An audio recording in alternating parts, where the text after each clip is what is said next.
সম্মানিত হাজিরিন, এরপরেও আমাদের সমাজের এক শ্রেণীর মানুষ আছে দেখবেন, যারা বলে আমি নামাজ পড়ি না তাই কি আমার তো ইমান ঠিক আছে। আছে না নাই? কথা কন না, আছে না নাই? জীবনে একবার কালেমা পড়ছি তো পড়ছি, ওই ইমান নিয়ে জান্নাতে যাব। এরা কি বলে দেখেন, কবির ভাষায়, আমি নামাজ পড়ি না তাতে কি হয়েছে, রোজা রাখি না তাতে কি হয়েছে, নামাজ পড়ি না তাতে কি হয়েছে, রোজা রাখি না তাতে কি হয়েছে, কোরআন পড়ি না, হাদিস পড়ি না, ইসলামী জীবন বিধান মানি না, কি হয়েছে তাতে কি হয়েছে, আমার ইমানটা তো ঠিক আছে। এরকম বলার লোক আছে না নাই? একটু জোরে বলেন, আছে না নাই? এদের সম্পর্কে আল্লাহর কোরআন থেকে শোনাচ্ছি, ফি জান্নাতি ইয়াতাসাআলুন। কিয়ামতের কঠিন ময়দানে হিসাব নিকাশ হওয়ার পরে, আয়াতের তাফসীরে মুফাসসির লিখতেছেন, হিসাব নিকাশ হওয়ার পরে একদল জান্নাতে চলে গেল, আর একদল জাহান্নামে চলে গেল। জান্নাতি জাহান্নামী যখন দুই দল দুই জায়গায় চলে যাওয়ার পর, এবারে জান্নাতের ভেতরে ফি জান্নাতি ইয়াতাসাআলুন, খেয়াল করেন, জান্নাতের মধ্যে সবাই আনন্দে ব্যস্ত, সবাই খাওয়া দাওয়ায় ব্যস্ত, আনন্দ ফুর্তিতে ব্যস্ত। ইতোমধ্যে জান্নাত থেকে জাহান্নামের দিকে জান্নাতের কিছু মানুষজন জাহান্নামের দিকে তাকাবে। জান্নাত থেকে জাহান্নামের দূরত্ব লক্ষ লক্ষ কোটি কোটি মাইল দূরে হবে। দূরে হওয়া সত্ত্বেও জান্নাতীরা জাহান্নামীদের দেখতে পাবে। আমার কথা না, আল্লাহর কোরআন বলছে।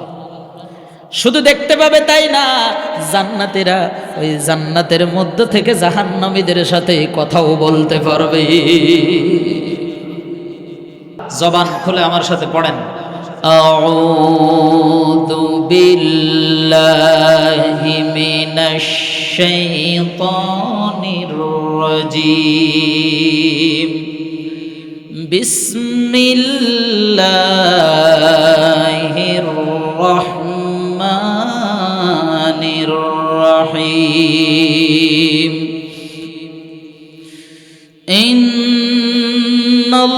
ইন্নাল্লাহা ইয়া'মুরুকুম আন তু'আদ্দুল আমানাতি ইলা আহলিহা। বিতাড়িত শয়তানের ওয়াসওয়াসা থেকে আল্লাহ তাআলার কাছে আশ্রয় চাইতেছি। পরম করুণাময় আল্লাহ তাআলার নামে শুরু করছি। তেলাওয়াত করেছি কোরআনুল কারীম সূরাতুন নিসা। কোন সূরা? এবার আমার সাথে কথা বলতে হবে। কোন সূরা? সূরাতুন নিসা। আমি কিন্তু কোনো কবরস্থানে বসে আলোচনা করতেছি না যে কবরবাসীদের আসসালামু আলাইকুম বলবো, ওরা উত্তর দেবে ঠিকই, কিন্তু আমরা শুনতে পাবো না। এরকম কোনো কবরস্থান নাকি?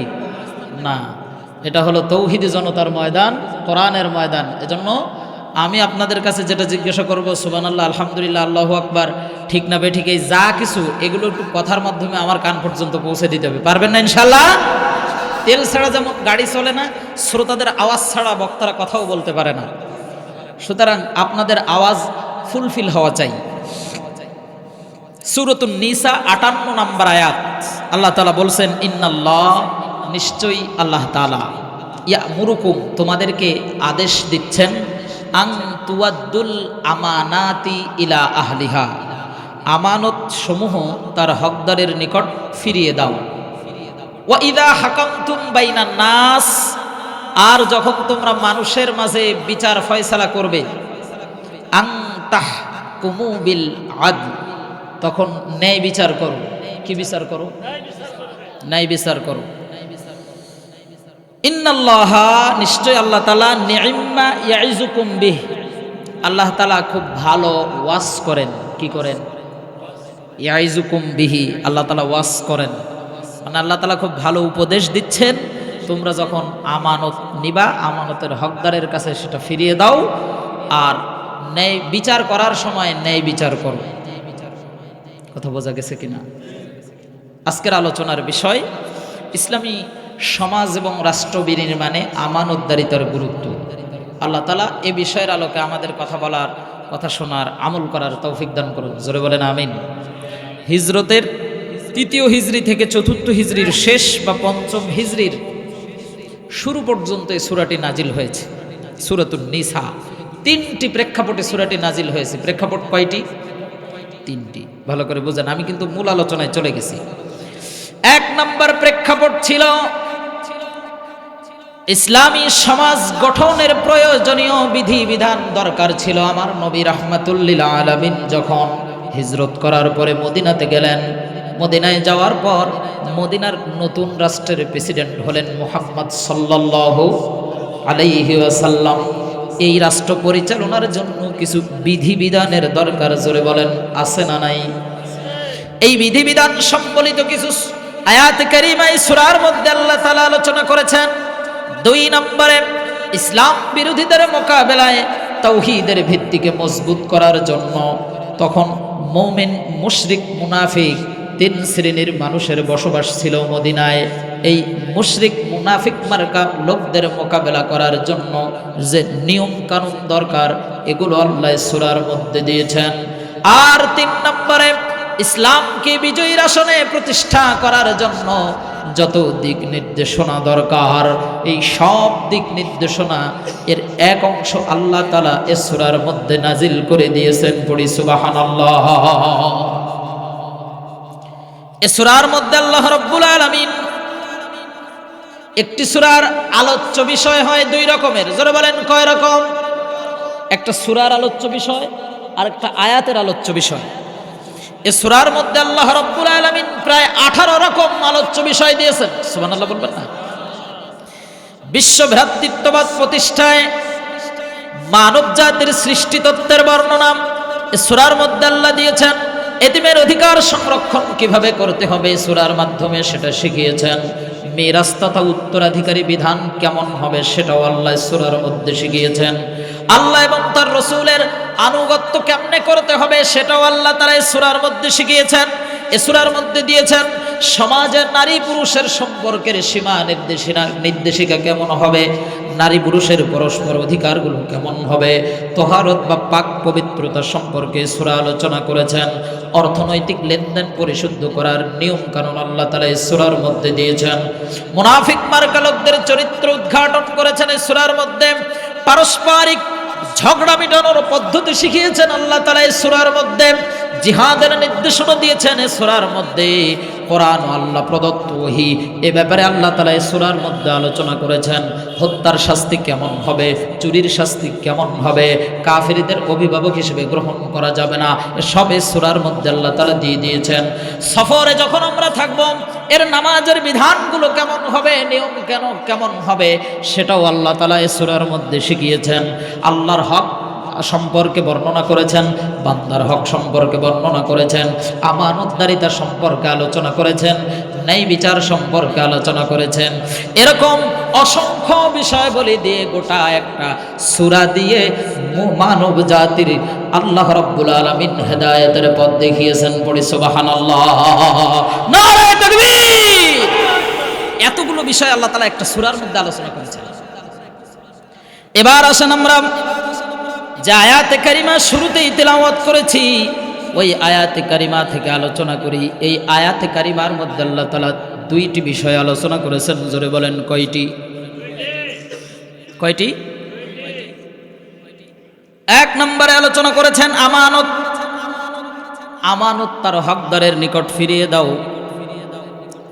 আর বিচার ফয়সালা করার সময় ইনসাফ ভিত্তিক বিচার ফয়সালা করো।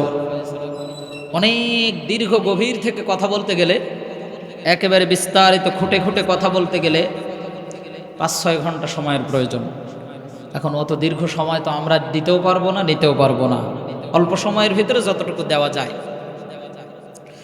আমানত মুফাসসিরিনে কেরাম বর্ণনা করেছেন আমানত প্রথমত 2 প্রকার। জোরে বলেন কয় প্রকার? কষ্ট হচ্ছে নাকি? আস্তে আস্তে ভালো লাগবে, খেয়াল করেন। আমানত প্রথমত 2 প্রকার। আল্লাহর হক সংক্রান্ত আমানত আর বান্দার হক সংক্রান্ত আমানত। আল্লাহর হক সংক্রান্ত আমানত আবার 3 প্রকার। জোরে বলেন কয় প্রকার? আলোচনা মাঠে রেখে যাবেন নাকি বাড়িতে নিয়ে যাবেন? সাথে নিয়ে যাবেন না মাঠে রেখে যাবেন? এই জন্য মনোযোগ দিতে হবে। আল্লাহর হক সংক্রান্ত আমানত হলো 3 প্রকার।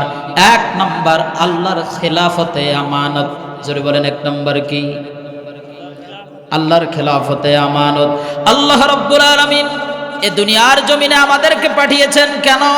আল্লাহ তাআলা বলেন, ওয়া ইয ক্বালা রাব্বুকা লিল মালাইকাতি ইন্নী জাঈলুন ফিল আরদি খলিফা। জোরে বলেন আল্লাহু আকবার। সূরাতুল বাকারার 30 নম্বর আয়াতে আল্লাহ রাব্বুল আলামিন বলেন, স্মরণ করো সেই সময়ের কথা যখন তোমাদের রব ফেরেশতাদেরকে বলেছিলেন, ওয়া ইয ক্বালা রাব্বুকা লিল মালাইকাতি ইন্নী জাঈলুন ফিল আরদি খলিফা, আমি জমিনে খলিফা প্রেরণ করব। জোরে বলেন কোন জায়গায়? একটু জোরে বলেন না কোন জায়গায়? আল্লাহ কিন্তু বলেন নাই ইন্নী জাঈলুন ফিল মাসাজিদি খলিফা, আমি মসজিদে খলিফা পাঠাতে চাই, এমনটা কি বলেছেন? আল্লাহ কথা বলেন নাই ইন্নী জাঈলুন ফিল মাদ্রাসাতি খলিফা, আল্লাহ কিন্তু বলেন নাই ইন্নী জাঈলুন ফিল খানকাই খলিফা। অথচ আজকে আল্লাহ তাআলা যেখানে আমাদেরকে জমিনে পাঠিয়েছেন, অথচ আমরা আমার মসজিদের ইমাম মসজিদ নিয়ে পড়ে আছি, যারা মাদ্রাসার শিক্ষক মাদ্রাসা নিয়ে পড়ে আছে, যারা খানকার পীর সাহেব তারা খানকা নিয়ে পড়ে আছে। মসজিদ মাদ্রাসার খানকা থেকে আমরা যখন ময়দানে আসা বন্ধ করে দিয়েছি, গোটা ময়দান পরিচালনা করেছে ইহুদি আর খ্রিস্টানেরা। কথা বলেন ঠিক না বেঠিক? এবার বলেন তো, মসজিদ জমিনের বাইরে না ভিতরে? কথা কয় না। মসজিদ জমিনের বাইরে না ভিতরে? জমিনের ভিতরে। মাদ্রাসা জমিনের বাইরে না ভিতরে? খানকা জমিনের বাইরে না ভিতরে? আজকে যদি আমরা মসজিদের দায়িত্ব পালন করার পর, মসজিদ থেকে নামাজ আদায় করার পর, এই নামাজের বিধানগুলোকে আমরা যদি ময়দানে প্রয়োগ করতাম, ময়দানে কায়েম করে দিতাম, তাহলে এই গোটা ময়দান, গোটা দেশ, গোটা জাতি, গোটা দুনিয়া ইহুদি খ্রিস্টানেরা পরিচালনা করত না, গোটা দুনিয়া মুসলমানদের হাতে থাকতো। কথা বলেন ঠিক না বেঠিক? এই জমিনে যুগে যুগে আল্লাহ তাআলা নবী রাসূলদেরকে প্রেরণ করেছেন, আর তাদেরকে আল্লাহ তাআলা এই খেলাফতের দায়িত্ব দিয়েছেন, জমিনের প্রতিনিধি করার দায়িত্ব আল্লাহ তাআলা দিয়েছেন। সুবহানাল্লাহ বলবেন না? আল্লাহ রাব্বুল আলামিন বলেন, ইয়া দাউদু ইন্না জাআলনাকা খলিফাতান ফিল আরদ ফাহকুম বাইনান নাসি বিল হক। জোরে বলেন আল্লাহু আকবার। আল্লাহ রাব্বুল আলামিন কোরআনুল কারীম সূরাতুস সাদের 26 নম্বর আয়াতে বলেন, দাউদ আলাইহিস সালামকে লক্ষ্য করে আল্লাহ তাআলা বলেন, হে দাউদ, আমি তোমাকে জমিনের খলিফা হিসেবে পাঠালাম, জমিনের প্রতিনিধি হিসেবে তোমাকে দুনিয়াতে পাঠালাম, যাতে করে তুমি মানুষদের মাঝে সঠিকভাবে বিচার ফয়সালা করতে পারো। এবার বলেন তো, জমিনে খলিফা হিসেবে পাঠিয়েছেন কেন? সঠিকভাবে ইনসাফ কায়েম করার জন্য। সুবহানাল্লাহ বলবেন না? আচ্ছা, এই জমিনে আল্লাহ প্রতিনিধি হিসেবে শুধু হুজুরদের পাঠিয়েছেন, এই দায়িত্ব কিন্তু আপনাদের না। কি বলেন, এই দায়িত্ব সবার? বুঝে শুনে বলতেছেন তো? দায়িত্ব সবার না শুধু হুজুরদের? চেয়ারম্যান, মেম্বার, এমপি, মন্ত্রী শুধু যারা হবে তাদের নাকি সবার? আমরা তো সবাই সেই দায়িত্ব পালন করতে চাই না, ঠিক না? আল্লাহ রাব্বুল আলামিন কোরআনুল কারীমের মধ্যে সুন্দর করে বলছেন, জমিনে আমি তোমাদেরকে খলিফার নেতৃত্ব দিব, খলিফার দায়িত্ব দিব, প্রেসিডেন্টের দায়িত্ব দিব। জমিনের মধ্যে কাজ করতে হবে 2টা। জোরে বলেন কয়টা? আরো জোরে কয়টা? 2টায়। আল্লাহ রাব্বুল আলামিন বলেন, ওয়া'আদাল্লাহুল্লাযীনা আমানু ওয়া আমিলুস সালিহাতি লা ইস্তাখলিফান্নাহুম ফিল আরদ। আল্লাহ রাব্বুল আলামিন কোরআনুল কারীম সূরাতুন নূরের 55 নম্বর আয়াত কারীমার মধ্যে বলেন, ওয়া'আদাল্লাহ,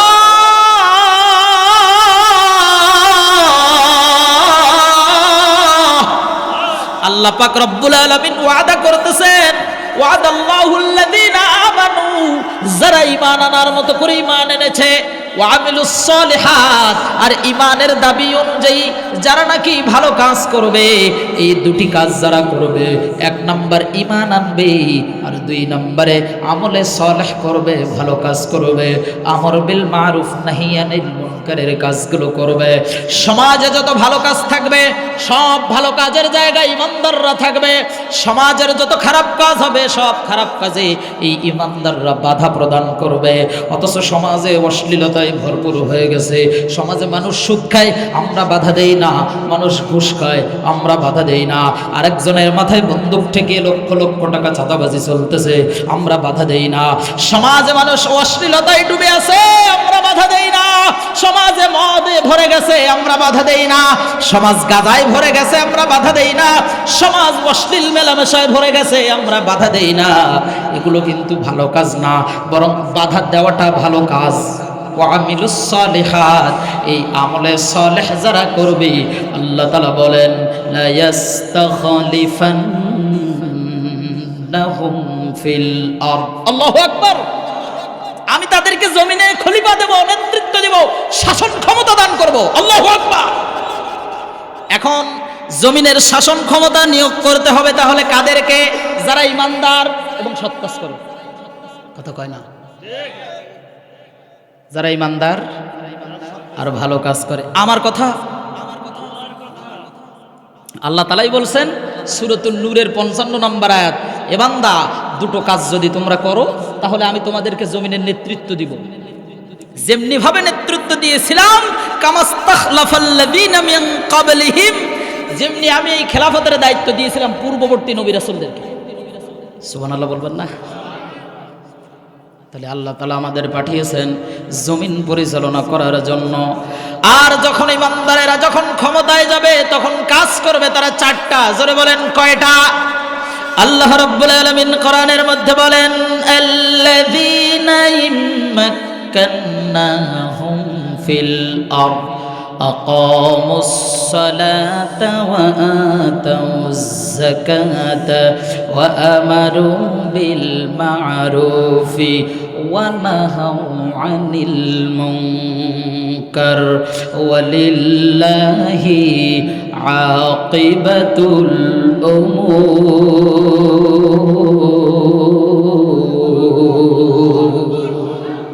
আল্লাহ রাব্বুল আলামিন বলেন সূরাতুল হজের 41 নম্বর আয়াতের মধ্যে আল্লাযীনা ইম্মাক্কান্নাহুম ফিল আরদ, ঈমানদারদের যখন আমি ক্ষমতা দিব দুটি কাজ করলে ওরা ক্ষমতা পাবে। ক্ষমতায় যাওয়ার পর চারটি কাজ করবে।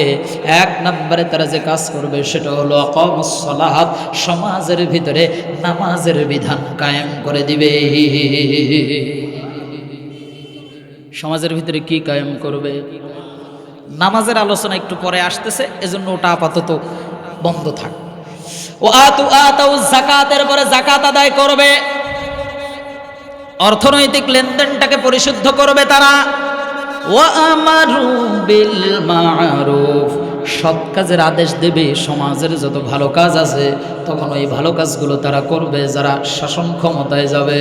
আর ওয়া নাহাউ আনিল মুনকার, যত অশ্লীল খারাপ কাজ আছে এই অশ্লীল খারাপ কাজ, ন্যাক্কারজনক কাজ, সকল গুনাহের কাজ থেকে বাধা প্রদান করবে ঈমানদারেরা। পড়ি সুবহানাল্লাহ। কয়টি কাজ? আর জোরে বলেন না কয়টি? এক নাম্বার কাজ নামাজ কায়েম করবে, যাকাত আদায় করবে, আর ভালো কাজের আদেশ দেবে, অসৎ কাজ থেকে বাধা প্রদান করবে। এখানে অনুরোধের কোনো সুর নাই, হাত পায়ে ধরতেছি বাবা গান বাজনার অনুষ্ঠানটা একটু বন্ধ করো, এরকম কোনো সুর থাকবে না, সরাসরি বাধা প্রদান করবে। এটা কোরআনের আইন। কিসের আইন? একটু জোরে বলেন না কিসের আইন? সম্মানিত হাজিরিন, এই কোরআনের আইন বাস্তবায়ন করার জন্য আমার নবী রাহমাতুল লিল আলামিন তিনি দুনিয়াতে আগমন করেছিলেন। ছোট্ট একটি গল্পের মধ্যে আলোচনা সামনের দিকে নিয়ে যাব, একটু খেয়াল করেন। নবী সাল্লাল্লাহু আলাইহি ওয়াসাল্লাম ইসলামী রাষ্ট্রের রাষ্ট্রপ্রধান যখন তিনি কত সুন্দরভাবে রাষ্ট্র পরিচালনা করেছেন। আমার নবী আল্লাহর নবীর কাছে বিদেশ থেকে বিভিন্ন রাষ্ট্র থেকে উপঢৌকন সামগ্রী আসলো, হাদিয়া আসলো, শত শত উট বোঝাই করে আমার নবীর সামনে হাজির। আল্লাহর নবী রাহমাতুল লিল আলামিন ফজরের নামাজ আদায় করার পর সকল গরিব মানুষদেরকে খবর দিলেন, চতুর্দিকে খবর ছড়িয়ে দিলেন। আল্লাহর নবীর কাছে বিদেশ থেকে উপঢৌকন আসছে, তোমরা কারা কারা নিবা সবাই যাও। নবী আমার ফজরের পর থেকে দেওয়া শুরু করলেন।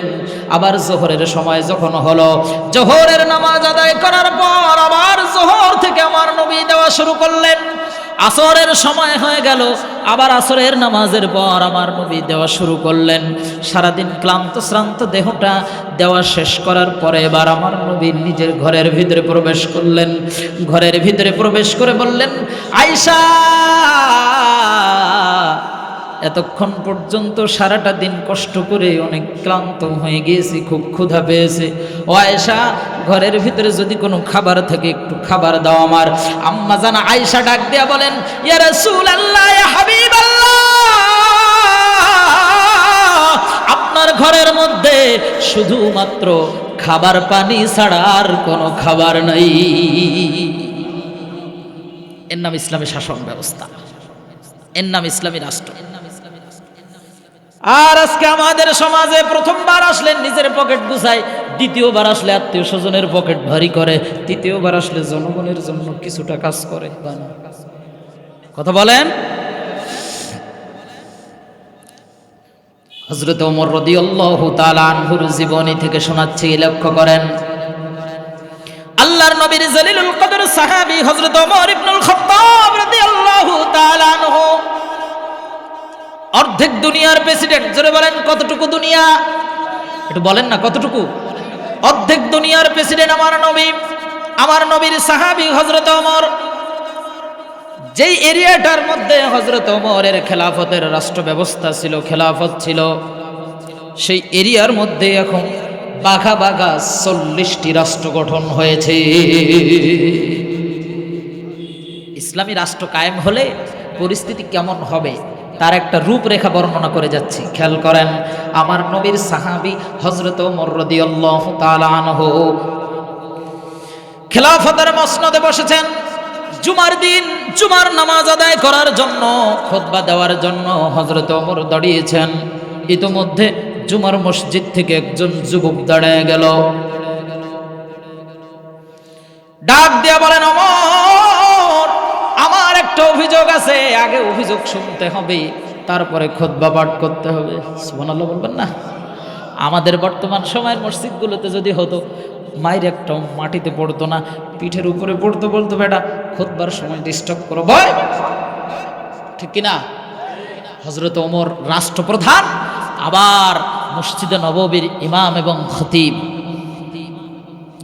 ওমর রাদিয়াল্লাহু তাআলা আনহু খুতবা থামিয়ে দিলেন, বললেন, যুবক বলো তোমার কি প্রশ্ন? খুব মনোযোগ দিয়ে শুনতে হবে। সামনে আসছে ইসলামী রাষ্ট্র গঠনের ইসলামী রাষ্ট্র গঠনের চমৎকার সুযোগ। কেমন হতে পারে সেই রূপরেখা একটু লক্ষ্য করেন। এবার যুবক প্রশ্ন করছে, আমিরুল মুমিনিন, রাষ্ট্রীয় কোষাগার থেকে ছোট্ট এক টুকরা কাপড় এই সমাজের, এই রাষ্ট্রের সকল জনগণ পেয়েছে। এক টুকরা কাপড় রাষ্ট্রের সকল জনগণ পেয়েছে, যে কাপড় দিয়ে একটা জুব্বা, একটা পাঞ্জাবি তৈরি করা সম্ভব না। আমিরুল মুমিনিন, আমি দেখতে পাচ্ছি এই জামার, এই কাপড়ের একটা জামা, একটা জুব্বা আপনার গায়ে শোভা পাচ্ছে। এখন আমার প্রশ্ন হলো, আপনি কি তাহলে এক টুকরো বেশি নিছেন? সুবহানাল্লাহ বলবেন না? আপনি তাহলে, আপনি কি এক টুকরো বেশি নিছেন? তা না হলে আপনার গায়ে এই কাপড়ের পাঞ্জাবি আসে কিভাবে? একটা কাপড় দিয়ে তো একটা পাঞ্জাবির টুকরা, একটা পাঞ্জাবি জুব্বা পরিপূর্ণ হওয়া সম্ভব না। এবার হযরত ওমর রাদিয়াল্লাহু তাআলা আনহু তিনি ডাক দিয়ে বলেন, যুবক তুমি কি করো? যুবক ডাক দিয়া বলে, আমিরুল মুমিনিন, আমি একজন রাখাল। আল্লাহু আকবার। আমি একজন রাখাল। এবার হযরতে ওমর ডাক দিয়ে বলেন, যুবক, আমি অর্ধেক দুনিয়ার প্রেসিডেন্ট আমিরুল মুমিনিন ওমর রাদিয়াল্লাহু তাআলা আনহু। আমি ওমর, যে ওমর দিনে হিজরত করেছি, আল্লাহর নবী রাতে হিজরত করেছিলেন কাফের মুশরিকদের বাধার সম্মুখীন হয়ে আল্লাহর হুকুমে। আর আমি ওমর দিনের বেলা হিজরত করেছি, কোন মায়ের সন্তানের বুকের সাহস হয় নাই আমি ওমর আমাকে বাধা প্রদান করা। আমি সেই ওমর। এখন বলো, আমি যদি এক টুকরা কাপড় বেশি করে নেই তাহলে তুমি কি করবে? হযরত ওমর একটু টেস্ট করলেন।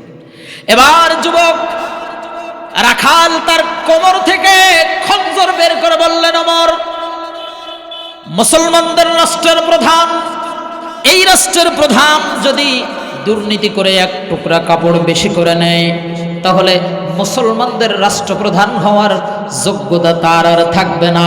সুতরাং যদি কোনো দুর্নীতিবাজ রাষ্ট্রপ্রধান তৈরি হয়ে যায়, আমি আমার খঞ্জর দিয়ে তোমার ভুঁড়ি আমি এফোড় ফোড় করে দেব। নারে তাকবীর! খোলাফায়ে রাশেদার সোনালী দিন কেন যে ফিরে আর আসে না, সকলেই পেয়ে তার অধিকার, কেন যে প্রাণ খুলে হাসে না। আপনারা সেই সমাজ চান না? কি বলেন, সেই সমাজ চান না? খোলাফায়ে রাশেদার সোনালী দিন কেন যে ফিরে আর আসে না, সকলেই পেয়ে তার অধিকার, কেন যে প্রাণ খুলে হাসে না। আল্লাহ তাআলা এরকম একটি সমাজ কায়েম করার তৌফিক দান করুন। জোরে বলেন আমিন। সম্মানিত হাজিরিন, আপনাদের সামনে কথা বলছিলাম আল্লাহর হক সংক্রান্ত আমানতের এক নাম্বার প্রকার ছিল আল্লাহর খেলাফতে আমানত। এই খেলাফত ব্যবস্থা, এই রাষ্ট্র ব্যবস্থা, এই ইসলামী শাসন ব্যবস্থা আল্লাহ তাআলা আমাদের কাছে আমানত স্বরূপ দিয়েছিলেন। এবার প্রশ্ন করি, বলেন তো আমরা কি আমাদের আমানত রাখতে পেরেছি? কথা বলেন, আমরা আমাদের আমানত কি ধরে রাখতে পেরেছি? 2 নম্বরে আল্লাহর ইবাদতে আমানত। 2 নম্বর কি? ইবাদতে আমানত। আল্লাহ রাব্বুল আলামিন মানুষের কল্যাণের জন্য, বান্দাদের কল্যাণের জন্য, বান্দাদের ভালোর জন্য আল্লাহ তাআলা দুনিয়ার জমিনে যে উদ্দেশ্য নিয়ে পাঠিয়েছেন সেই উদ্দেশ্য হলো ওয়ামা খালাকাতুল জিন্না ওয়াল ইনসা ইল্লা লিয়াবুদুন। জোরে বলেন আল্লাহু আকবার। আল্লাহ রাব্বুল আলামিন বলেন, আমি আমার বান্দাদেরকে, মানুষ এবং জিনদেরকে শুধুমাত্র কেবলমাত্র আমার ইবাদত বন্দেগী করার জন্য পাঠিয়েছি। এই দুনিয়াতে আমাদেরকে আল্লাহ তাআলা পাঠানোর পর কিছু ইবাদত বন্দেগী আমাদের জন্য আল্লাহ তাআলা ফরজ করে দিয়েছেন। জোরে বলেন, কি করে দিয়েছেন? ফরজ করে দিয়েছেন। এর মধ্যে আমরা যখন ইমানদার বলে নিজেদেরকে দাবি করলাম, তখন আমাদের উপরে সর্বপ্রথম যে ইবাদত ফরজ হয়েছে ওই ইবাদতের নাম কি জানেন না আপনারা? নামাজ। জোরে বলেন নাকি? আল্লাহ রাব্বুল আলামিন বলেন, ওয়া আকিমুস সালাতা ওয়া আতুজ যাকাতা ওয়ারকাউ মা'আর রাকিঈন। আল্লাহ রাব্বুল আলামিন বলেন কোরআনুল কারীম সূরাতুল বাকারা 43 নম্বর আয়াতে, ওয়া আকিমুস সালাত, তোমরা নামাজ কায়েম করো, ওয়া আতুজ যাকাত, আর যাকাত আদায় করো, ওয়ারকাউ মা'আর রাকিঈন, আর রুকুকারীদের সাথে রুকু করো, তার মানে জামাতে নামাজ আদায় করো। কার হুকুম? জোরে বলেন না, কার হুকুম? আল্লাহ তাআলা নামাজ আদায় করা ফরজ করে দিয়েছেন। এই নামাজের সাথে কোনো ওযুহাত চলে? জোরে বলেন চলে। এবার এই মজলিসে ঈশার নামাজ পড়েন নাই কারা কারা? একটু হাত তোলেন।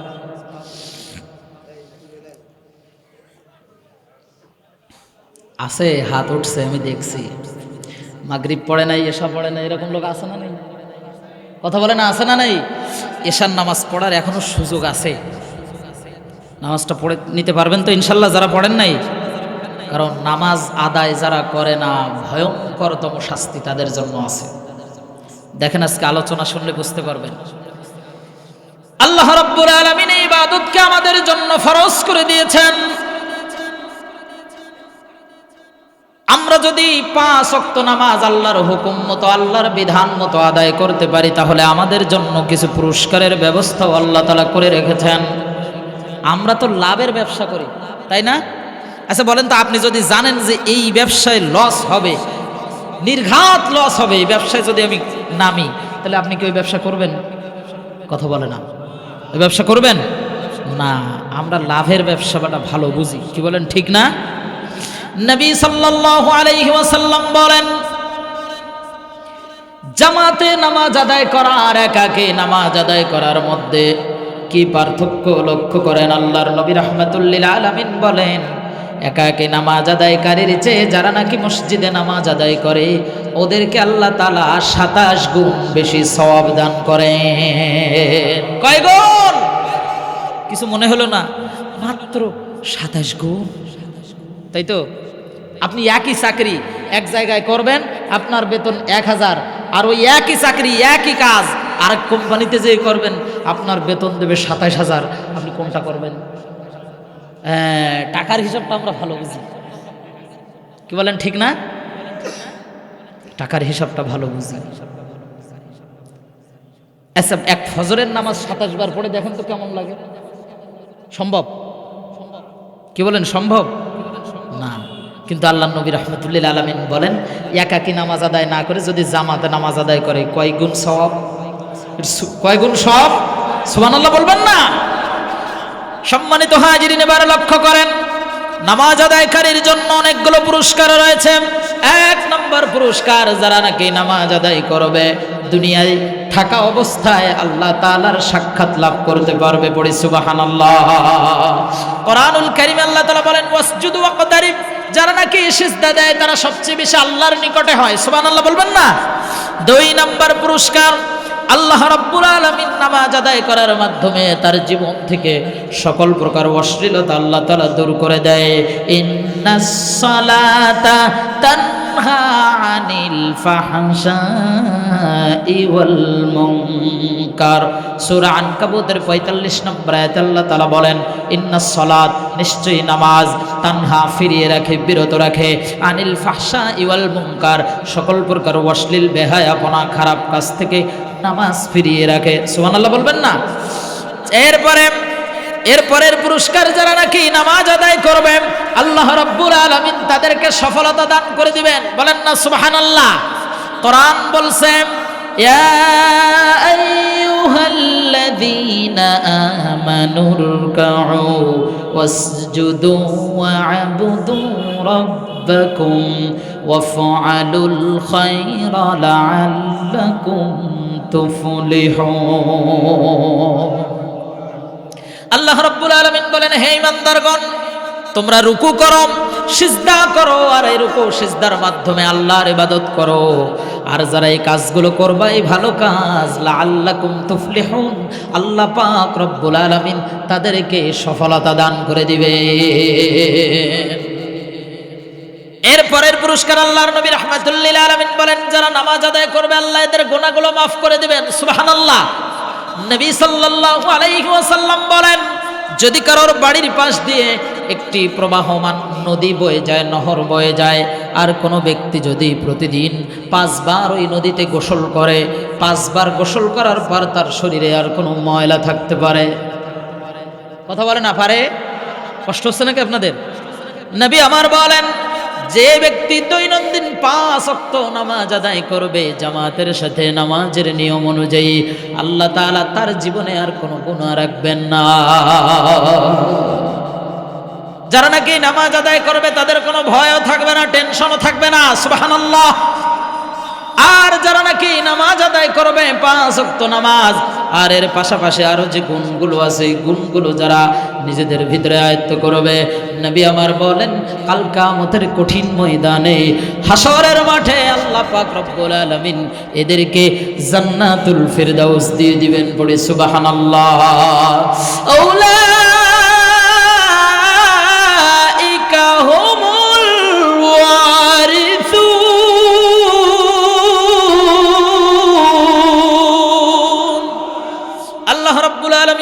সূরাতুল মুমিনুনের মধ্যে বলেন ক্বাদ আফলাহাল মুমিনুন, সফলতা লাভ করতে পেরেছে ওই সকল মুমিনেরা আল্লাযীনা হুম ফি সালাতিহিম খাশিউন, যার নিজের নামাজে যে ব্যক্তি খুশু অবলম্বন করে। এভাবে কয়েকটা গুণ আল্লাহ তাআলা দান করেছেন মুমিনদেরকে। এর মধ্যে নামাজের গুণ দিয়েছেন দুইটা। জোরে বলেন কয়টা? আরো জোরে কয়টা? শুধু নামাজের গুণ দিয়েছেন দুইটা। একটা দিয়েছেন নিজের নামাজে খুশু অবলম্বন করবে, আর 9 নম্বর আয়াতে বলেন আল্লাযীনা হুম আলা সালাওয়াতিহিম ইউহাফিজুন, নিজেদের নামাজকে যারা সংরক্ষণ করবে। কিভাবে হেফাজত করবে? কেমনে? জামাতে নামাজ আদায় করার মাধ্যমে। জোরে বলেন কিসের মাধ্যমে? জামাতে নামাজ আদায় করার মাধ্যমে। আল্লাহ এদেরকে বলেন উলাইকা হুমুল ওয়ারিসুন, এরা উত্তরাধিকারী হবে। আল্লাযীনা ইয়ারিসুনাল ফিরদাউসা হুম ফিহা খালিদুন, এরা জান্নাতুল ফিরদাউসের উত্তরাধিকারী হবে। সুবহানাল্লাহ বলবেন না? সম্মানিত হাজিরিন, এরপরেও আমাদের সমাজের এক শ্রেণীর মানুষ আছে দেখবেন, যারা বলে আমি নামাজ পড়ি না তাই কি আমার তো ঈমান ঠিক আছে। আছে না নাই? কথা কন না, আছে না নাই? জীবনে একবার কালেমা পড়ছি তো পড়ছি, ওই ঈমান নিয়ে জান্নাতে যাব। এরা কি বলে দেখেন কবির ভাষায়, আমি নামাজ পড়ি না তাতে কি হয়েছে, রোজা রাখি না তাতে কি হয়েছে, নামাজ পড়ি না তাতে কি হয়েছে, রোজা রাখি না তাতে কি হয়েছে, কোরআন পড়ি না হাদিস পড়ি না, ইসলামী জীবন বিধান মানি না, কি হয়েছে তাতে কি হয়েছে, আমার ঈমানটা তো ঠিক আছে। এরকম বলার লোক আছে না নাই? একটু জোরে বলেন আছে না নাই? এদের সম্পর্কে আল্লাহর কোরআন থেকে শোনাচ্ছি, ফি জান্নাতি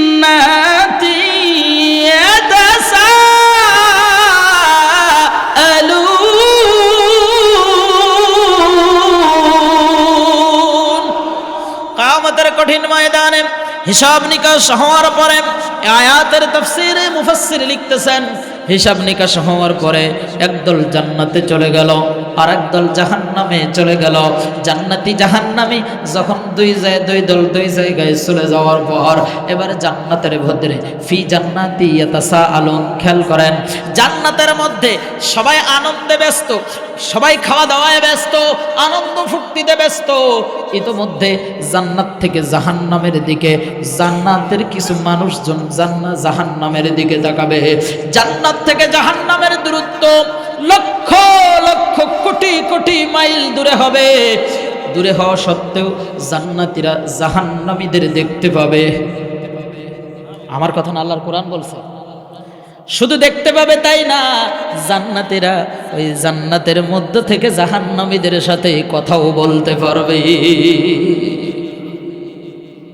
এখন ওরা জান্নাতের ভিতর থেকে তাকায় দেখতেছে, কিরে দুনিয়ায় একই সাথে ছিলাম, একই বাজার থেকে বাজার করে খেয়েছিলাম, একই তাফসীর মাহফিলে বসে আলোচনাও শুনেছিলাম, ছোটবেলা থেকে বন্ধু ছিল আমার, একই খেলার মাঠে আড্ডা দিয়েছি, একই চায়ের দোকানে আড্ডা দিয়েছি। আজকে আমি জান্নাতে, ও কেন জাহান্নামে? একজন আর একজনের কাছে একে অপরের কাছে জিজ্ঞাসা করতেছে, ফি জান্নাতি ইয়াতাসাআলুন, জান্নাতের মধ্যে একে অপরের কাছে জিজ্ঞাসা করতেছে। এবার যার কাছে জিজ্ঞাসা করেছে ওই আনিল মুজরিমিন, অপরাধীদের সম্পর্কে। এখন যার কাছে জিজ্ঞেস করতেছে সে বলছে আমি কিভাবে বলবো, যারা জাহান্নামে ওদের কাছে জিজ্ঞেস করো। এবার ওদের কাছে জিজ্ঞাসা করা হচ্ছে, মা সালাকাকুম ফি সাকার, ক্বালু লাম নাকু মিনাল মুসাল্লিন।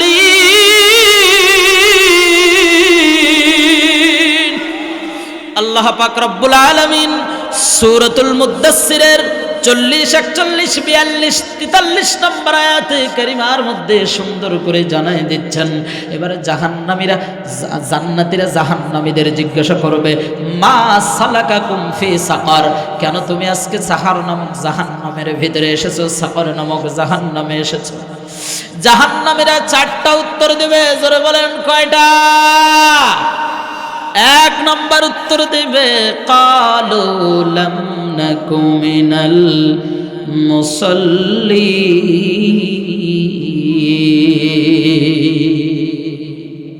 দুনিয়ায় থাকতে আমরা মুসল্লিদের অন্তর্ভুক্ত ছিলাম না।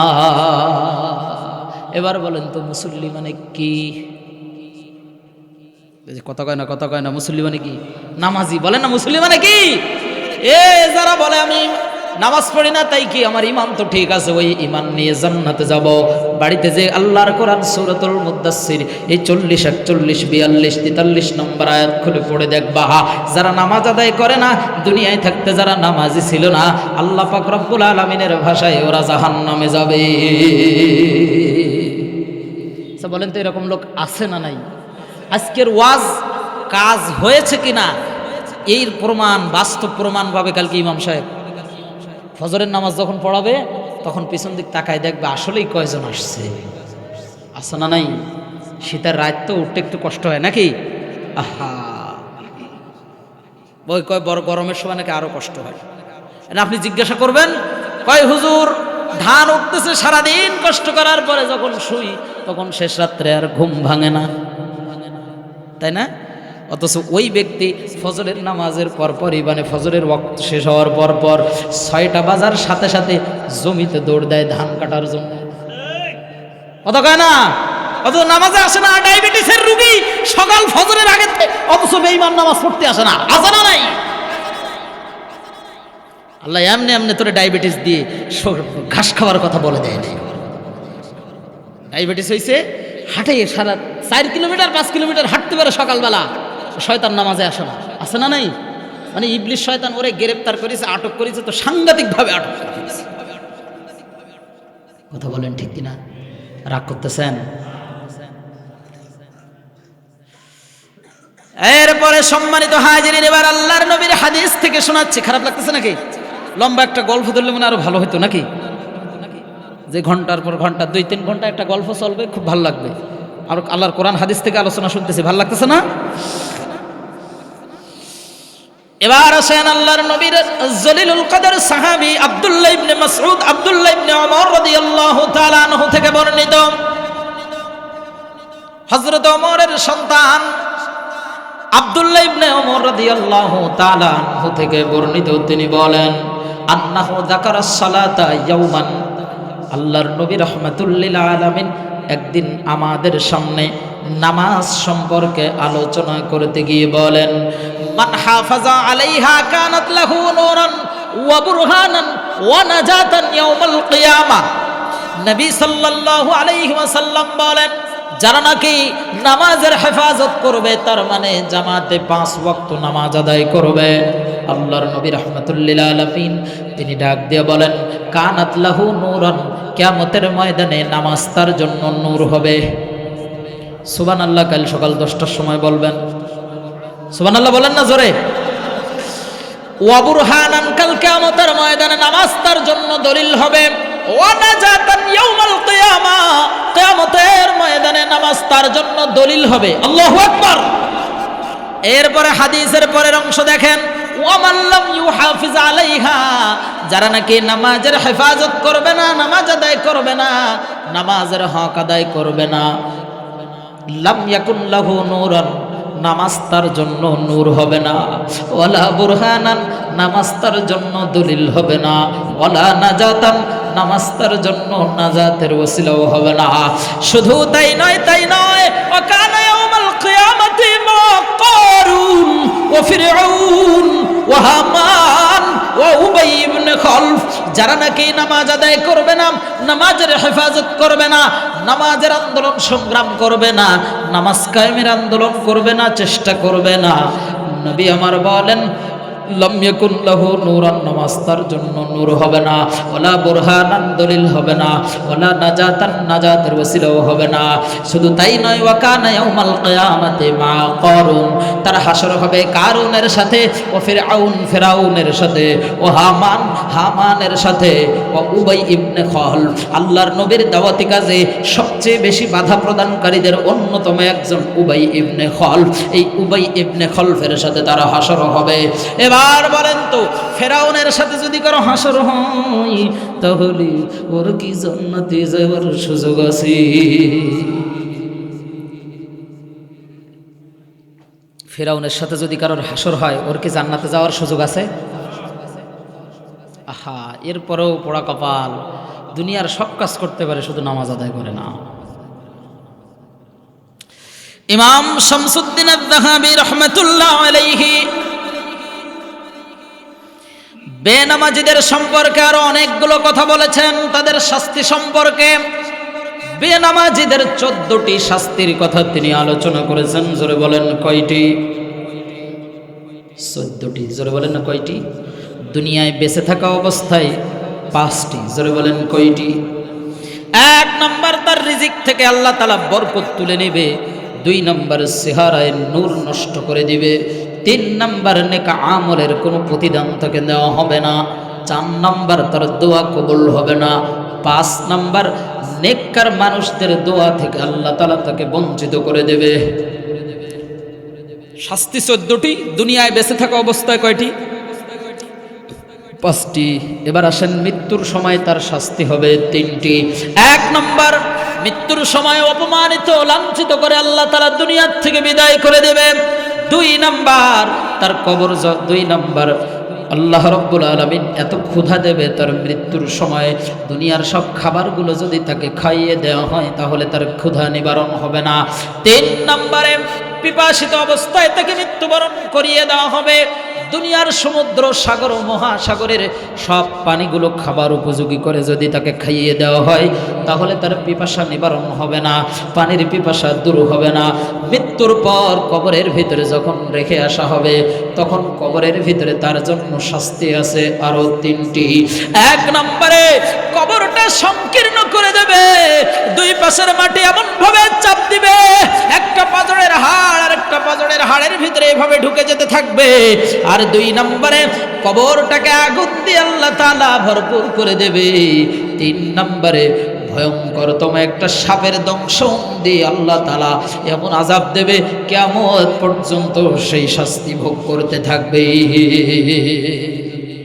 তাহলে দুনিয়ার জীবনে 5টি, মৃত্যুর সময় 3টি, 8টি, আর কবরের ভিতরে 3টি, 11টি। আর যখন হাসরের ময়দানে উঠানো হবে তখন আল্লাহ রাব্বুল আলামিন তার জন্য আরো 3টা শাস্তি দেবে। 1 নম্বর শাস্তি, তার হিসাব কঠিন করা হবে। 2 নম্বর, আল্লাহ তাআলা তার উপরে রাগান্বিত হবে। আর 3 নম্বরে, আল্লাহ তাআলা তার ঠিকানা দিয়ে দিবে আল্লাহর জাহান্নাম। ঠিকানা কোন জায়গায়? বুঝেন কত ভয়ঙ্করতম শাস্তি। আজকে থেকে নামাজ আদায় করার নিয়ত করা যাবে না ইনশাআল্লাহ? কথা বলেন না, নামাজ আদায় করার নিয়ত করা যাবে না? কারা কারা রাজি আছে 2 হাত তুলে আল্লাহকে দেখায়। নারায়ে তাকবীর, নারায়ে তাকবীর। আল্লাহ তাআলা কবুল করুক। জোরে বলেন আমিন। সম্মানিত হাজিরিন, কষ্ট হচ্ছে নাকি? এবার বলেন তো, আল্লাহর হক সংক্রান্ত আমানত কয় প্রকার? ভুলে গেছেন? কয় প্রকার? কয় প্রকার? 3 প্রকার। 1 নম্বর প্রকার ছিল আল্লাহর খেলাফতে আমানত। 2 নম্বর প্রকার ছিল আল্লাহর ইবাদতে আমানত। নামাজের পর আল্লাহ তাআলা ইবাদত দিয়েছেন রোজা, ইবাদত দিয়েছেন যাকাত, ইবাদত দিয়েছেন হজ, ইবাদত দিয়েছেন জিহাদ। ইবাদত দিয়েছেন, কি বলেন? জিহাদ আল্লাহ তাআলার ইবাদত না? এই সবগুলো ইবাদত বন্দেগী করতে হবে। আমি অনেক লম্বা চওড়া বক্তব্য দেব না, সামনের দিকে এগিয়ে যাচ্ছি, লক্ষ্য করেন। 3 নম্বরে, আল্লাহর হক সংক্রান্ত আমানতের 3 নম্বর প্রকার হলো অঙ্গ প্রত্যঙ্গের আমানত। চলে বলেন কিসের আমানত? বুঝেন নাই? অঙ্গ প্রত্যঙ্গের আমানত। আমাদের শরীরের ভিতরে আল্লাহ তাআলা যে অঙ্গ প্রত্যঙ্গগুলো দিয়েছেন, মাথার চুল থেকে নিয়ে পায়ের তলা পর্যন্ত, এটা কে তৈরি করেছেন? এটা জোরে বলেন না, কে? মিনহা খালাকনাকুম ফিহা নুঈদুকুম ওয়া মিনহা নুখরিজুকুম তারাতান উখরা। আল্লাহ তাআলা বলেন, বান্দা, মাটি থেকে আমি তোমাকে তৈরি করলাম, আবার এই মাটিতে তোমাকে দাফন করে দেওয়া হবে, আর তোমাকে সর্বশেষ ফিরে আসতে হবে আমি আল্লাহর কাছে। এই আল্লাহ তাআলা যে অঙ্গ প্রত্যঙ্গগুলো আমাদেরকে দিয়েছেন, এই চুল আমাদের জন্য আমানত, মাথা আমাদের জন্য আমানত, চোখ আমাদের জন্য আমানত, নাক আমাদের জন্য আমানত, হাত আমাদের জন্য আমানত। আমাদের কোনো একটি অঙ্গ প্রত্যঙ্গ দ্বারা যেন গুনাহ তৈরি না হয়, গুনাহের কাজ না হয় এদিকে ভালো করে খেয়াল রাখতে হবে, কারণ কাল কিয়ামতের ময়দানে সবগুলো সাক্ষী দিবে কার কাছে? আল্লাহর কোরআন থেকে শোনাচ্ছি, খেয়াল করেন। লাকাদ যারানা লিজাহান্নামা কাসীরাম মিনাল জিন্নি ওয়াল ইনস। সূরাতুল আরাফের 179 নম্বর আয়াতে আল্লাহ তাআলা বলেন, কিছু কিছু মানুষ এবং জিনদের জন্য আল্লাহ তাআলা জাহান্নামকে বরাদ্দ করে রেখে দিয়েছেন। কোন সেই মানুষগুলো? লাহুম কুলুবুল লা ইয়াফকাহুনা বিহা, যাদের আল্লাহ তাআলা কলব দিয়েছিলেন। জোরে বলেন, কি দিয়েছেন? অন্তর দিয়েছিলেন আল্লাহ তাআলা, ভালো মন্দ বোঝার শক্তি দিয়েছিলেন। এটা জান্নাতের পথ, এটা জাহান্নামের পথ, এটা মসজিদের পথ, এটা মন্দিরের পথ, এটা ভালো পথ, এটা খারাপ পথ, এটা ভালো জায়গা, এটা খারাপ জায়গা, এটা সওয়াবের কাজ, এটা গুনাহের কাজ, এগুলো বোঝার জ্ঞান আল্লাহ তাআলা আমাদেরকে দিয়েছেন। কথা বলেন ঠিক কিনা? আকল আল্লাহ তাআলা কোনো পশু পাখির দেন নাই, কুকুরের আল্লাহ তাআলা আকল দেন নাই। যদি কুকুরের আকল থাকতো, কুকুরের যেখানে সেখানে উলঙ্গ হয়ে দাঁড়িয়ে পেশাব পায়খানা করতো না। কথা বলে না? এখন এই কাজ যদি 30 বছরের একজন পুরুষ মহিলা এই কাজ যদি করে, তাহলে আমরা কি মেনে নেব? হ্যাঁ, উলঙ্গ হয়ে যেখানে সেখানে পেশাব পায়খানা করলে একজন মানুষ যদি রাস্তাঘাটে দিনের বেলা এই কাজ করে, আচ্ছা বলেন তো এই মানুষটাকে কি সুস্থ বলবেন? কথা কয় না। আল্লাহ তাআলা মানুষকে আকল দিয়েছেন, বুঝেও না বোঝার ভান করে যারা। ওয়ালাহুম আ'য়ুনুল লা ইউবসিরুনা বিহা, দুইটা চোখ আল্লাহ তাআলা দিয়েছেন, দুইটা চোখ দিয়ে দেখেও না দেখার ভান করে যারা। ভালো মন্দ দেখার, ভালো মন্দ অনুভব করার জ্ঞান আল্লাহ তাআলা তাদেরকে দিয়েছেন। ওয়ালাহুম আযানুল লা ইয়াসমাউনা বিহা উলাইকা কাল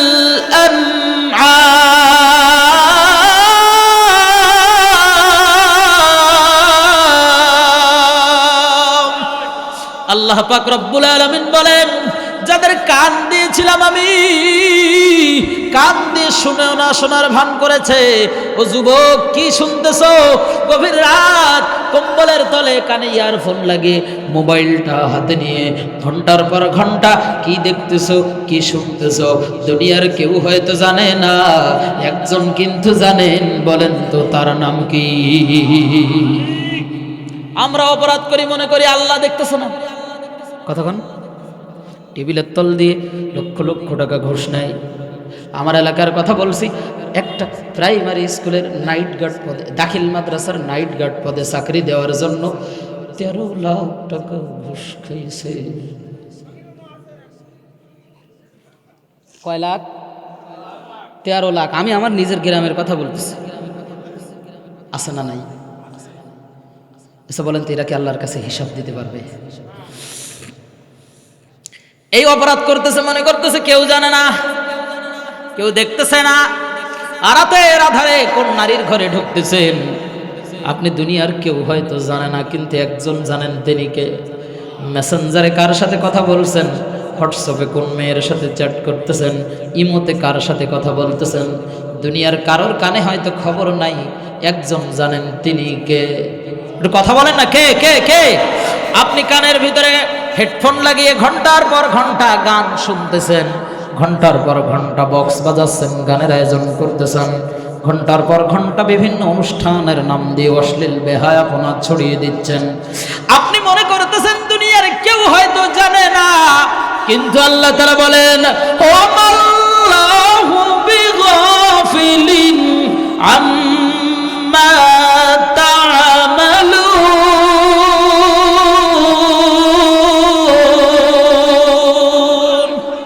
আল্লাহ রাব্বুল আলামিন বলেন, বান্দা তোমার কার্যক্রম সম্পর্কে আমি আল্লাহ গাফেল নই। বান্দা তুমি যা করো আর যা করো না, এই সব কিছু সম্পর্কে আমি আল্লাহ বেখবর নই, গাফেল নই, অমনোযোগী নহি। এখন আল্লাহ আমাদের কলব দিয়েছেন, বুঝেও না বোঝার ভান করেছি। কান দিয়েছেন, শোনো না শোনার ভান করেছি। চোখ দিয়েছেন, দেখেও না দেখার ভান করেছি। আল্লাহ তাআলা বলেন তুই মানুষ, তবে তোর সাথে একটা জিনিসের তুলনা আমি আল্লাহ করে গেলাম। আল্লাহ তাআলা কত সুন্দর ভাষায় বলছেন, কত কঠিন কথা দেখেন। আল্লাহ বলছেন উলাইকা কাল আনআম, ওরা চতুষ্পদ জন্তু জানোয়ারের মতো। ভালো করে বুঝবেন, ওরা চার ভাই জন্তু জানোয়ারের মতো। আল্লাহ তাআলা বলছেন ওরা খিনজিরের মতো, ওরা শুকুরের মতো, ওরা কুকুরের মতো, ওরা গরুর মতো, ওরা বিড়ালের মতো, ওরা ছাগলের মতো, ওরা ভেড়ার মতো, ওরা গাধার মতো, ওরা ঘোড়ার মতো। কেননা আল্লাহ বলছেন ওদেরকে আকল দেই নাই, মানুষকে আকল দিয়েছি। এখন আল্লাহ তাআলা যদি এ পর্যন্ত বলে স্টপ করে দিতেন, আয়াতটা শেষ করে দিতেন, বোঝা যেত আল্লাহ তাআলা আমাদেরকে একটা কুকুরের সাথে চার ভাই জন্তু জানোয়ারের সাথে তুলনা করেছেন। কারণ আমার বিবেক ছিল, আমি বুঝি নাই। দুনিয়ায় একটু স্বার্থের জন্য 500 টাকা এক প্যাকেট বিরিয়ানি, আর দুনিয়ায় একটু স্বার্থবাদিতার জন্য আমি আল্লাহর পথ ছেড়ে দিয়ে বাতিলের পথ অবলম্বন করেছিলাম। বুঝি নাই, না বোঝার ভান করেছি, বুঝেছি না বোঝার ভান করেছি। কথা বলেন ঠিক কিনা? আমার কান ছিল, আমি শুনেছি কোনটা ভালো পথ কোনটা মন্দ পথ। আমার চোখ ছিল, আমি দেখতে পেতাম কোনটা ভালো পথ কোনটা মন্দ পথ। সবকিছু বুঝেও না বোঝার ভান করেছি, শুনেও না শোনার ভান করেছি, দেখেও না দেখার ভান করেছি। আল্লাহ তাআলা বলেন ওরা চতুষ্পদ জন্তু জানোয়ারের মতো। শুধু তাই না, বালহুম আদল, ওরা চতুষ্পদ জন্তু জানোয়ারের চেয়ে আরো খারাপ। আরো কি? আরো খারাপ। প্রিয় হাজিরিন, এবার আসেন, আল্লাহ রাব্বুল আলামিন বলেন কাল কিয়ামতের কঠিন ময়দান যখন কায়েম হবে, কঠিন থেকে কঠিন পরিস্থিতি যখন মানুষের সামনে এসে যাবে, আল্লাহ পাক রব্বুল আলামিন যখন হিসাব নিকাশ শুরু করে দিবেন, এবার আল্লাহ তাআলা কোরআনুল কারীমে জানায় দিচ্ছেন এই অঙ্গ প্রত্যঙ্গগুলো মানুষের কর্মকাণ্ড সম্পর্কে সাক্ষী দেবে। কারণ আমলনামা হাতে আসার পর মানুষ বলবে আল্লাহ এই আমলনামা আমার না, তোমার ফেরেশতারা মনে হয় বানায় বানায় লেখছে। আল্লাহ তাআলা বলেন হাত্তা ইযা মা জাউহা শাহিদা আলাইহিম সামউহুম ওয়া আবসারুহুম ওয়া জুলুদুহুম বিমা কানু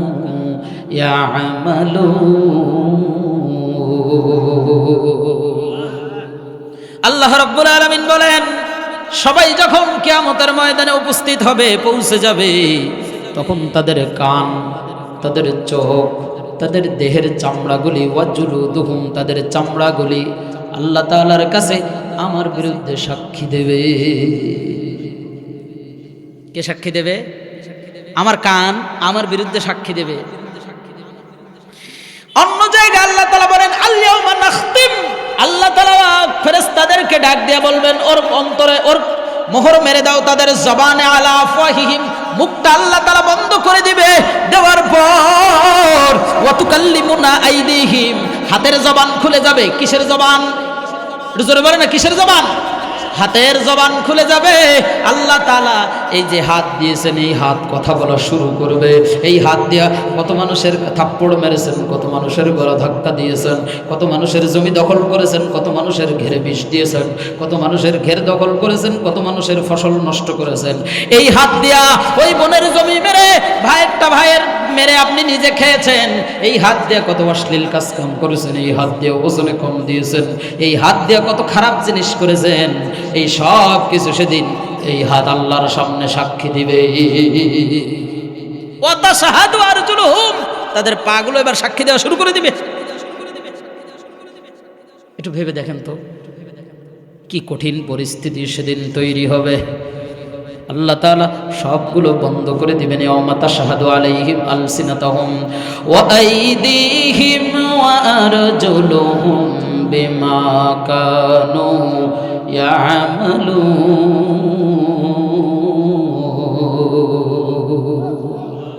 সব অঙ্গ প্রত্যঙ্গগুলো আল্লাহর সামনে সাক্ষী দেওয়া শুরু করে দিবে।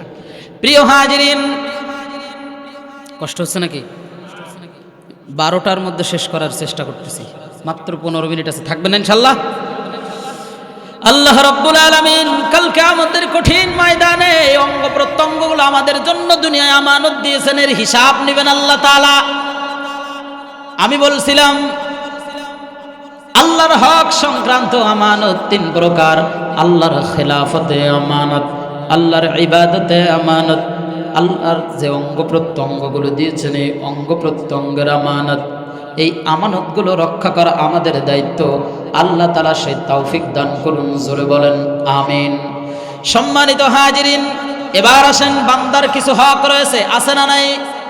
এক বান্দা আরেক বান্দার প্রতি কিছু হক আছে, সেই হকগুলো এবার আমরা শুনবো অল্প কথায়, একেবারেই কাটা কাটা কথাই বলে যাচ্ছি, খেয়াল করেন।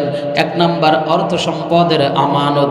যদি প্রথম কথা হলো, যদি আপনার কাছে কেউ কোনো অর্থ সম্পদ গচ্ছিত রাখে, এটা যেভাবে রাখছে ওইভাবে আপনি ফেরত দেওয়াটা হলো আমানত। এবার ফেরত দেওয়াটা কি? এবার আসেন উদাহরণ দিচ্ছি ছোট ছোট করে। মসজিদে মিলাদ হলো, তাবারক আসলো, জিলাপি আসলো, জিলাপি যথাযথভাবে বন্টন করাটা কিন্তু আপনার উপরে আমানত, ঠিক না? এখন আপনার ছেলে, আপনার ভাইয়ের ছেলে, আপনার ভাই আপনার বাবা সামনে আসছে, 5 কানের জায়গায় 10 কান দিলেন, মুঠো ভরে দিলেন। আমানতের আস্তে আস্তে সামনে আগাচ্ছে। রাষ্ট্রীয়ভাবে বাজেট হয়েছে আপনার এলাকার জন্য 1 কোটি টাকা, ওখান থেকে আপনার এলাকা পর্যন্ত আসতে আসতে 10 লাখ আসছে, বাকি 90 লাখ ফেরেশতারা পিকনিক করে খেয়ে ফেলেছে। আছে না নাই? ফেরেশতারা খায়, কয় হ্যাঁ ফেরেশতারা খায়, ওদের খাওয়ার দরকার হয়। এই যে কারা খাইছে, দুনিয়ার কেউ যখন দেখে না তখন একজন কিন্তু ঘুমায় না, বলেন তো তিনি কে? আল্লাহু লা ইলাহা ইল্লা হুয়াল হাইয়ুল কাইয়্যুম।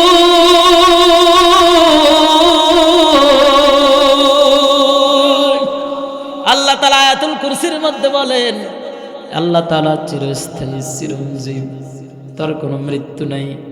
লা তাখুযুহু সিনাতুন ওয়ালা নাওম, তিনি ঘুমান না।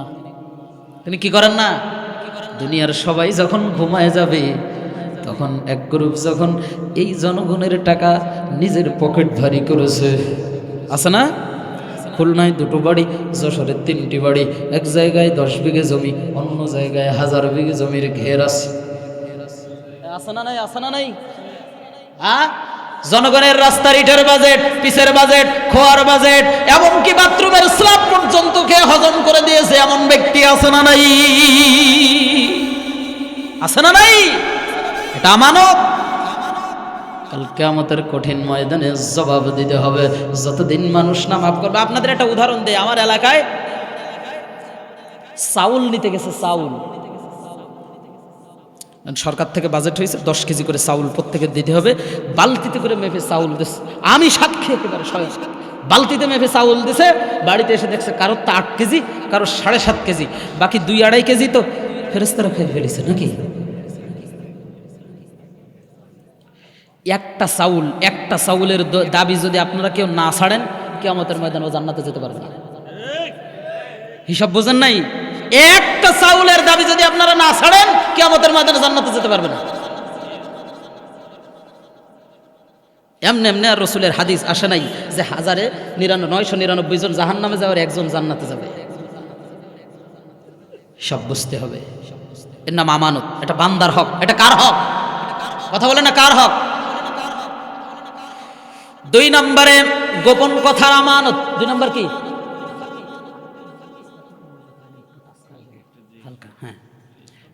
গোপন কথার আমানত। মান সাতারা মুসলিমান সাতারাহুল্লাহু ফিদ দুনিয়া ওয়াল আখিরাহ। দুনিয়ার জমিনে যদি কোনো মুসলমানের দোষ গোপন রাখে, কিয়ামতের ময়দানে আল্লাহ তাআলা তার দোষগুলো গোপন রাখবেন। সুবহানাল্লাহ বলবেন না? এখন আমরা চায়ের দোকানে বসলে সারাদিন শুধু এর গীবত গাই, ওর চুগল ঘুরি ঘুরি আসনা নাই। সারাদিন টেলিভিশন দেখে, এর গীবত গায়, ওর এটা করে, কে নমিনি হলো, এ নমিনি ভালো না, এই খারাপ, ও কি কাজ করেছিল, এ করেনি, সারাদিন এই গিবত, নিজে কি করেছে তা একবার দেখে না। রাগ করেছেন? এরপরে কর্মের আমানত। আপনি একজন চাকরিজীবী, সেটা ব্যাংকার হতে পারে, সেটা অফিসিয়াল কাজকাম হতে পারে, আপনি মসজিদের ইমাম হতে পারেন, মুয়াজ্জিন হতে পারেন, আপনি দোকানের কর্মচারী হতে পারেন। এই আপনার কাজটা যথাযথভাবে পালন করা, এটা আপনার উপরে আমানত। এর নাম কর্মের আমানত, আমানত। এরপরে রাষ্ট্রের দায়িত্বশীলদের দায়িত্বের আমানত। রাষ্ট্রের দায়িত্বশীলদের দায়িত্বের আমানত মাথায় রাখতে হবে। একেবারে প্রত্যন্ত অঞ্চল থেকে নিয়ে শুরু করে আর প্রধানমন্ত্রী পর্যন্ত, রাষ্ট্রপ্রধান পর্যন্ত যত শাখা আছে, চেয়ারম্যান থেকে শুরু করে নিয়ে রাষ্ট্রপ্রধান একেবারে রাষ্ট্রপতি পর্যন্ত, এরপরে পুলিশ, বিডিআর, র্যাব, সেনাবাহিনী, নৌবাহিনী, বিমান বাহিনী, যত বাহিনী আছে, এরপরে সচিবালয়, বাংলাদেশে কত হাজার হাজার পদ আছে না, চাকরি বাকরি। এই রাষ্ট্রের দায়িত্ব যারা আছে, এই রাষ্ট্রের দায়িত্বশীলরা যদি দায়িত্বের সম্পর্কে এক চুল পরিমাণ জনগণের সাথে দুর্নীতি করে, বেঈমানি করে, জুলুম করে, কিয়ামতের ময়দানের জবাব দিতে হবে। বান্দা যতক্ষণ মাফ না করবে, আল্লাহ ততক্ষণ মাফ করবে না। এরপরে সংগঠন বা সমাজের সম্পদের আমানত। উঠাউঠি শুরু করেছেন, আমি শেষ করে দিচ্ছি। সংগঠন বা সমাজের সম্পদের আমানত। আল্লাহ তাআলা বলেন, ওয়ালা তাআকুলু আমওয়ালাকুম বাইনাকুম বিল বাতিলি ওয়া তুদলু বিহা ইলাল হুক্কাম। ওয়ালা তাআকুলু, তোমরা খেও না, আমওয়ালাকুম বাইনাকুম বিল বাতিল, অন্যায়ভাবে অন্যের সম্পদ তোমরা জোরপূর্বক ভক্ষণ করো না। ওয়া তুদলু বিহা ইলাল হুক্কাম লিতাকুলু ফারিকাম মিন আমওয়ালিন নাস। আর এবার খেয়াল করেন, বিচার ফয়সালা করার জন্য বিচারককে 5,000 দিলাম, 10,000 দিলাম, দেওয়ার পরে বিচার ফয়সালা করে এই জমির মালিক আমি হয়ে গেলাম। এরকম আছে না নাই? কথা কেন আছে না নাই? জমির দাম 10 লাখ, বিচারককে 50,000 দিলাম, যেভাবে হোক ভাই পাই দুকুন ধরি এই জমি আমার চাই, ঠিক না? আছে না নাই? আল্লাহ বলছেন, এরকম জোর জবরদস্তি করে, অন্যায় বিচার করে, অবিচার করে মানুষের সম্পদ নিজের নামে করে নিও না। জনগণের সম্পদের আমানত। এতিমের সম্পদ জোরপূর্বক ভক্ষণ করা যাবে না, মিসকিনের সম্পদ ভক্ষণ করা যাবে না, আত্মীয় স্বজনের সম্পদ তার বুঝিয়ে দিতে হবে। সর্বশেষ একটা কথা আপনাদের সাথে আলোচনা করে এরপরে আলোচনা থেকে বিদায় নিচ্ছি। আমাদের সামনে আসছে ভোট। কি আসছে? বলবেন হুজুর আপনি আমানত আলোচনা করতেছেন, এর মধ্যে ভোট আসলো কোন জায়গাতে? ভোট আসলো মানে আপনি আসেন, আমি আর দেখাই দিচ্ছি। সূরাতুন নিসা 85 নম্বর আয়াত। ভোট হলো আমার ভোট, আমার আমানত। কথা কয় না? আমি আমারে দিয়ে বুঝাচ্ছি, হুজুরে দিয়ে বুঝাচ্ছি, যাতে কেউ অসন্তুষ্ট না হয়। আমার ভোট আমার, আরে কথা কয় না, আমার আমানত। আল্লাহর কোরআন বলছে, মাইয়াশফা শাফাআতান হাসানাতান ইয়াকুল লাহু নাসিবুম মিনহা।